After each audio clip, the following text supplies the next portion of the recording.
This is the Heartbreak Hotel. This is a Heartbreak Hotel. Now, we are in store for a lot of heartbreak, a lot of shenanigans. Okay? So I need y'all to pull up, take a couple seats with me, get you a drink ready, because we're going to get into these first two episodes. Yes, we slow rolling it this season, okay? Slow rolling it. So make sure you pop in and let's get into some things. If you are new here, take a seat, hit that like, that subscribe, because y'all know every season your girl, your favorite therapist in your head. Some of y'all are real therapists, and unfortunately you're using social media as a space to get therapy now. But I recap every season from a therapist's perspective, attachment styles, the role of mother wounds, father wounds, some of them abandonment issues, how all that plays into reaching that altar. And I'm already seeing some of these people ain't gonna make it. Now, as usual, your girl is busy. So I've only watched the first two episodes. So we gonna get into all things Love is Blind. First of all, for this to be DC, I thought this was about to be Chocolate City. I thought we were about to see the diaspora of different skin tones, ethnicities, races, a melting pot of cultures. But of course we did not. Okay. Now what we did get was a lot of vulnerability, but a lot of people who are dense at the same time. And I'm looking at this season as like, okay, I'm seeing some emotional growth. I'm seeing some vulnerability. Y'all know I love some emotional attachment. I love some emotional intelligence when both people can hold space for one another.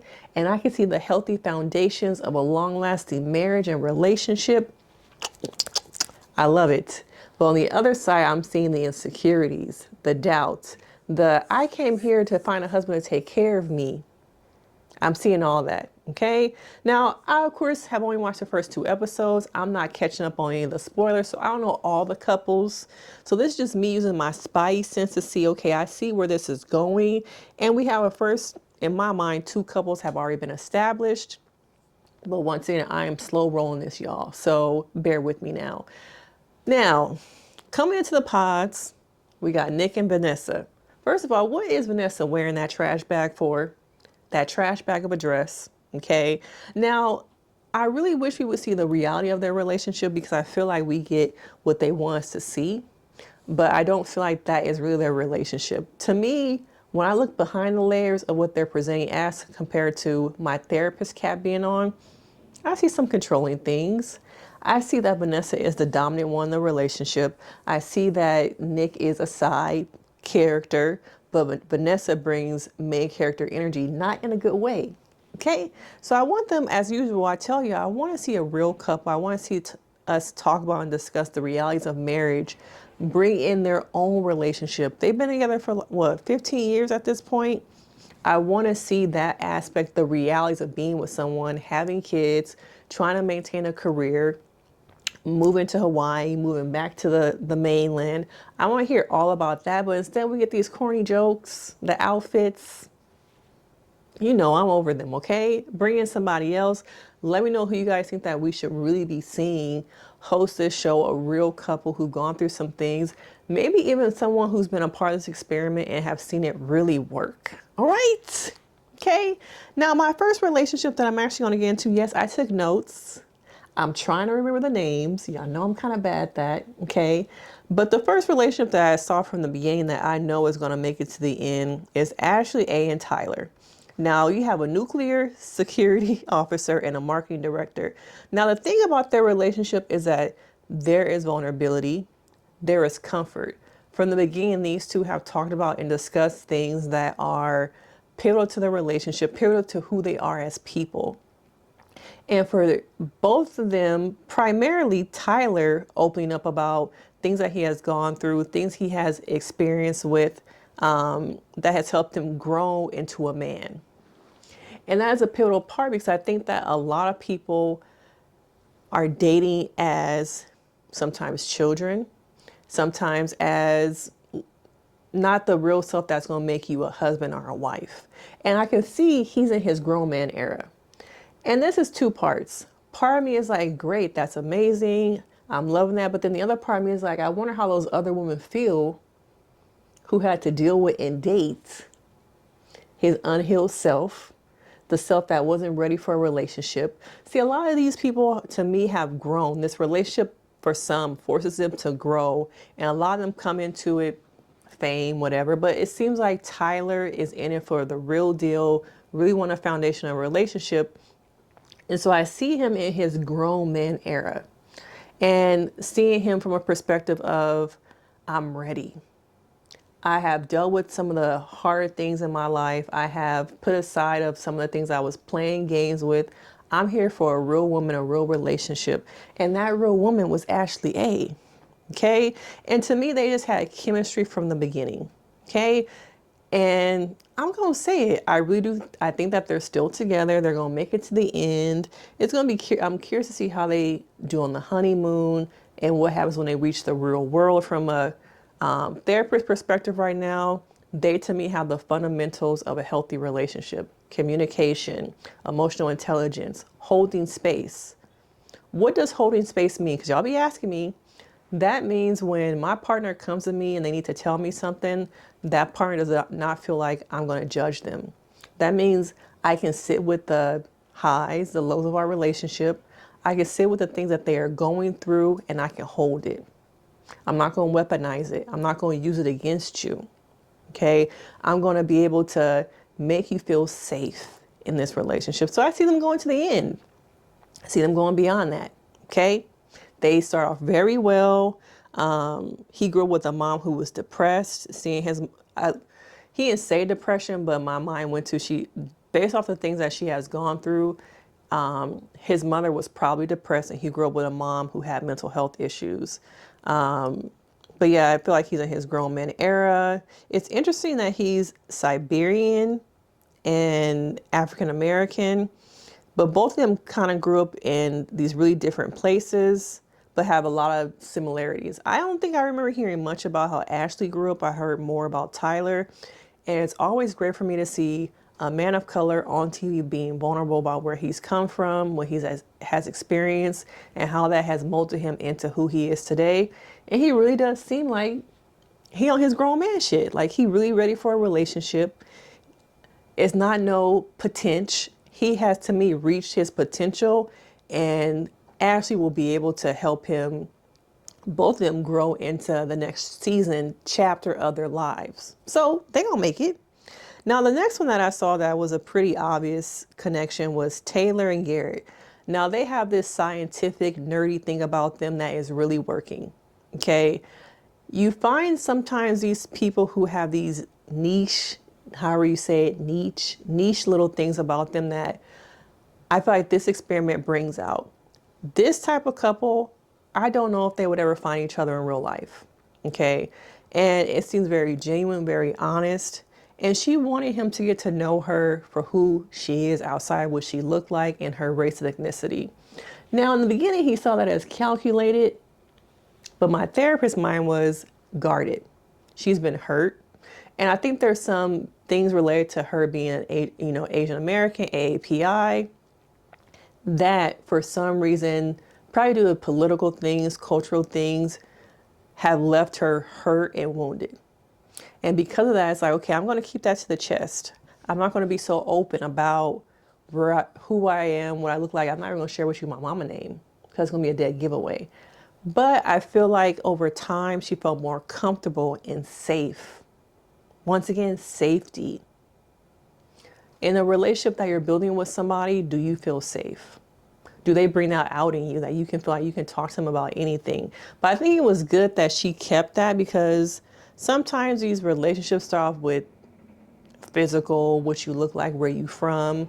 But I think her keeping that to herself really helped him build that foundation where first, in both of these couples, I think it was this one also, they became girlfriend and boyfriend first. They didn't just rush. Okay, I didn't see on the first episode, we didn't see an engagement. It was like, okay, let's slow roll. Okay, let's get comfortable first. Okay, so then I instantly knew the avocado tree. I was like, that is deep. Okay, it takes how many years for an avocado tree to actually to grow avocados and grow. That was very deep for me. They seem emotionally connected, and the scientific aspects of both who they really are. He's a physicist. He's a policy advocate. I see that. It's gonna match. Now, who ain't gonna work? Okay, Hannah. I really don't want to see Hannah become the person this season who is the insecure one, bringing up her own issues and having those issues come into play about her marriage or her relationship not working. Every season they got one. Okay, and I'm not sure if Hannah's going to be that one this season who have them abandonment issues or self-esteem or that insecurity. I hope it's not her, but I'm seeing it. Now, Nick, does he say the right things? Maybe. I got my little spidey sense open to him because I'm like, what is really going on behind all the words, the charm? He kind of gave me Sam vibes at first. I'm like, are you a Sam? Are you a late bloomer? What is it really? I'm not quite sure. I'm still trying to figure it out. But her going back and forth and being easily influenced by other people, I don't feel like that's going to work out for her. She needs to have a sense of self, of who she is, and make decisions for herself outside what other people feel like they really think is best for her. And where has she come from? Has she come from a long history of people pleasing, making decisions for the needs of other people? But then I'm like, girl, what does your gut say? Your gut said to leave Nick behind. Okay, always go with your gut, but sometimes because of the things we've gone through as children in our lives, we second guess our own decisions. What was it like for you to have a voice? Were you encouraged to make your own decisions? Were you encouraged to be independent, an independent thinker of other people? Or were you encouraged to oblige and do what other people thought was best for you? Think about it, y'all. But them two, they ain't making it. All right. Now, I thought it was curious and interesting to me how Marissa and Ramsey's, we did not see a lot of them. And I thought it was interesting because to me, they're the face on the poster, the ad. When you look at the media for this season and you look at that poster, it's them. So I'm wondering why they didn't show a lot of them in these first these episodes. And once again, because I haven't watched all 6 episodes, your girl got a job, I got kids, I got a husband. I ain't got time to sit and watch all these episodes, okay? So I'm wondering what is going on with those two that they didn't show a lot of them these first 2 episodes, but they put you as the face of the poster. Something's not making sense. Now, Marissa and Ramsey's both come from, to me, complicated backgrounds.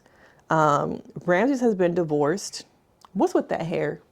Okay, now I remember when I was young, people was rocking the ducktail. I don't know what's going on with this hair. Okay, a lot of these people to me do not represent DC. When I think of DC, when I think of, HU, when I think of all that,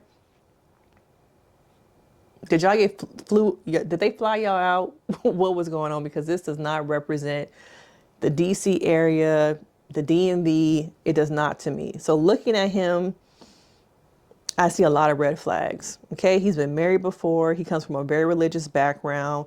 He also does not have a good relationship with his own father. So there's probably some identity things going on, some father wounds. Marissa seems very bubbly, outgoing. So I'm kind of like, what's really going on here with these two? Why didn't they show a lot of them in these first 2 episodes?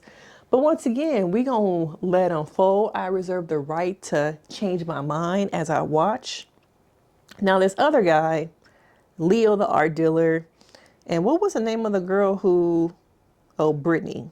They are dense. And I could tell that Leo, as much as he's saying that he doesn't want people to choose him for his money, all he talked about to me is the art gallery. Who are you outside of that? And Britney, to me, she want to be a trophy wife. She wants to be taken care of. They are both so dense. It's like Legally Blonde and like a kid, a rich kid who got a lot of money but don't have a lot of like life, social aspects to him. Okay, he came in with a rollie. Okay, you can tell when people are listening to him talk, they like, when he gonna stop talking? That's crazy. That's crazy. And he not picking it up. But yeah, he's very dense. the money is what people are attracted to, which he's afraid of, yet that's all he talks about. But Britney is a mess. When I look at her and I hear her talk, am I watching Legally Blonde or am I watching Love is Blind? Because I can do without seeing them on my screen, okay? I am not, I'm hoping this don't go nowhere because it's going to be a mess, okay? But these are just my thoughts on the first 2 episodes. I'm seeing a lot of things related to people talking about their childhood trauma, their family relationships, and I'm hoping we'll get more of that because, you know, as a therapist, I'm going to eat it up. We're going to talk about mother wounds, father wounds, self-esteem, vulnerability, how all that stuff shows up in a lot of these relationship dynamics. But so far, okay, I'm seeing the vision. I'm seeing it. I'm picking it up. But for the most part, we really got to see the foundation of the couples, where they're coming from, a lot of their backgrounds. I got some mean girl stuff going on with Britney. I see the mean girl in her. But we always get a set of mean girls, okay? But I want to know your thoughts about these first initial 2 episodes. Of course, I'll be recapping all season long, so make sure you stay tuned. You hit that like, you hit that subscribe, okay? Should we do some attachment styles this season, okay? But let me know your thoughts because, of course, we can't get into it from a therapist's perspective. And I will see you next time. Bye.